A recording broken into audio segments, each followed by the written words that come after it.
some of the big mistakes previous scholars committed. That's why they did not receive the scholarship. Hello, everyone. This is Justin, and this is day 8 of the Global Career Scholarship Program Guide for Graduate Studies. And as mentioned, these mistakes are critical when it comes to writing your personal statement because sometimes we're not consciously committing these mistakes, yet these these mistakes affect our chances. And some of the people I've known or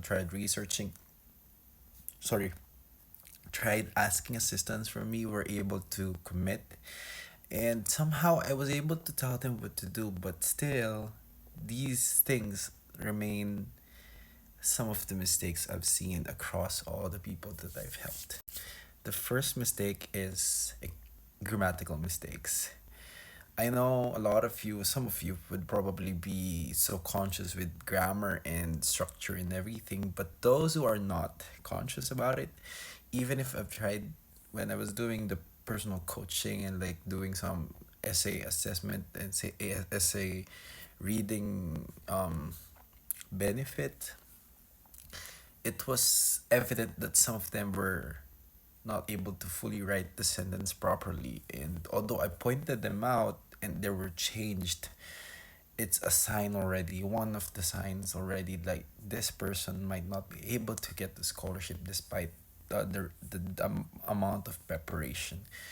It's critical because even if you're just reading a simple statement, even if the words are not that deep in a sense, but as long as it's free from this grammatical mistakes, I can see your chances getting higher than compared to those who are using complex sentences but are committing some grammatical mistakes.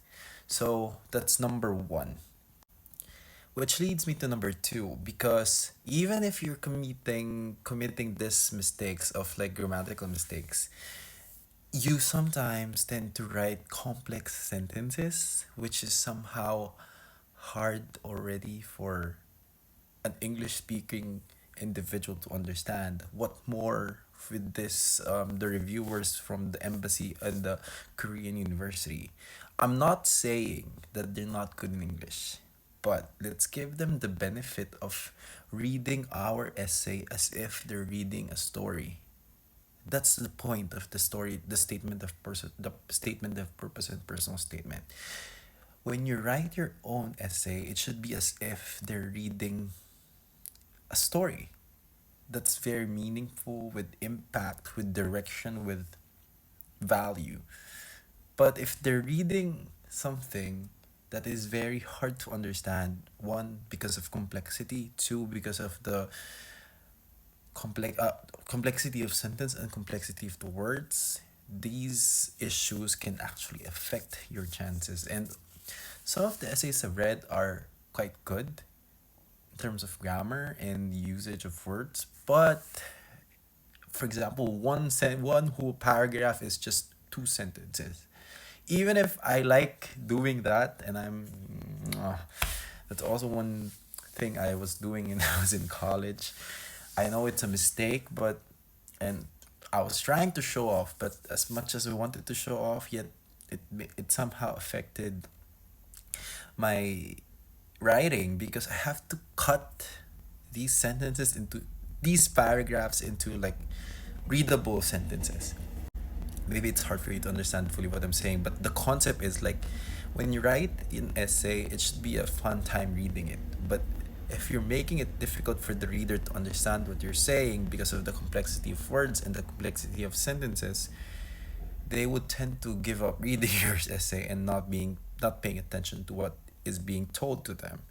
Instead of understanding the whole, they would tend to focus on understanding a specific word or specific sentences, yet losing the essence of the actual essay.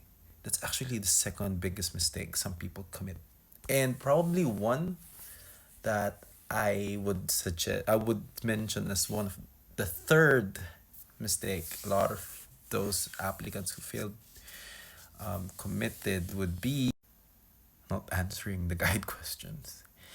Even if you wrote the best essay, in terms of simplicity, being succinct. I understood your storyline, I understood your life, I understood your goals. But one of the four guide questions were not answered, addressed. For example, why Korea, that specific question was not answered. It will still be impossible for me to give you full marks if I'm reviewing your essay because the guide questions are there to guide you in terms of the direction of the essay. Hence, it's standard that you should be able to answer those questions within your essay. And not doing so, it's as if you're not following instructions. It's a basic writing mistake, but as much as we wanted to create the story, as much as we wanted to create meaningful storytelling, somehow we are bound to the idea of answering the questions. That's probably the primary thing you should think about when doing your personal statement. Think of ways to answer these guide questions at the same time making a story that's readable, understandable, and enjoyable. So again, recapping the biggest mistakes, a lot of those scholars who weren't able to get it would be grammatical mistakes, too complex essay writing style, and three, what's number three? Yep, and not answering the guide questions. I hope you learned something from this and you avoid these mistakes. And for the next video, I'll be sharing my personal statement, a statement of purpose, and then give you some tips as well on how to write yours. This is Justin, and see you in my next video. Bye bye.